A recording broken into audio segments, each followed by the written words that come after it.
Comment réaliser des semelles filantes pour les fondations? En plus de la caisse à outils traditionnelle, il nous faut un fil à plomb d'axe, une pelle mécanique, une pelle, un râteau, une cisaille, une aiguille vibrante. Côté matériaux, on vérifie que tout est bien sur le chantier. Les armatures, le fil de fer, les cales à béton et le béton. Pour votre sécurité, n'oubliez pas les gants, le casque, les lunettes, les protections auditives et les chaussures de sécurité. Première étape, le tracé. Commencez par vérifier que les chaises d'implantation n'ont pas été déplacées. Tendez un cordeau entre les pointes repères de l'axe de vos semelles filantes. Tendez le fil à plomb d'axe pour réaliser le tracé de vos fondations.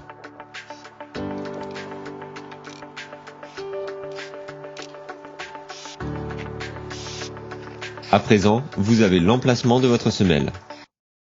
Deuxième étape, réalisez la fouille. Commencez par creuser. Faites de même sur toute la longueur. Creusez la tranchée jusqu'au bon sol et au minimum hors gel.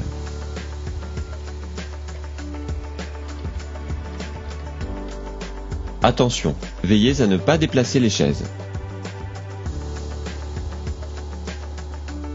Nettoyez bien votre fond de fouille et retirez toute la terre meuble. Afin d'avoir un fond de fouille propre, coulez un béton de propreté sur un minimum de 4 cm. Troisième étape, positionnez les armatures. Tracez maintenant votre mur à la règle ou au fil à plomb d'axe. Positionnez les armatures de semelle sur le béton de propreté. Utilisez des cales afin que l'armature métallique horizontale ne soit pas au contact avec le béton.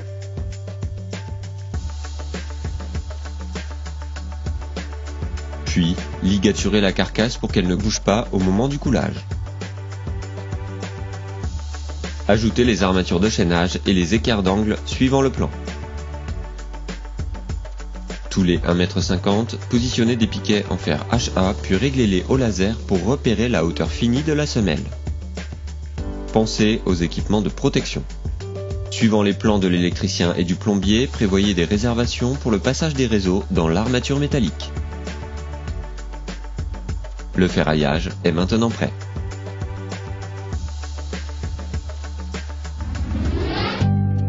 Quatrième étape, coulez la semelle. Préparez ou faites livrer un béton conforme aux prescriptions de l'étude béton. Le béton est coulé directement dans la fouille. Utilisez le vibreur pour vous assurer de la bonne répartition et de la bonne compacité du béton. Attention, pour éviter l'effet de ségrégation, ne restez pas trop longtemps au même endroit. Une fois coulé à la bonne hauteur, égalisez votre semelle.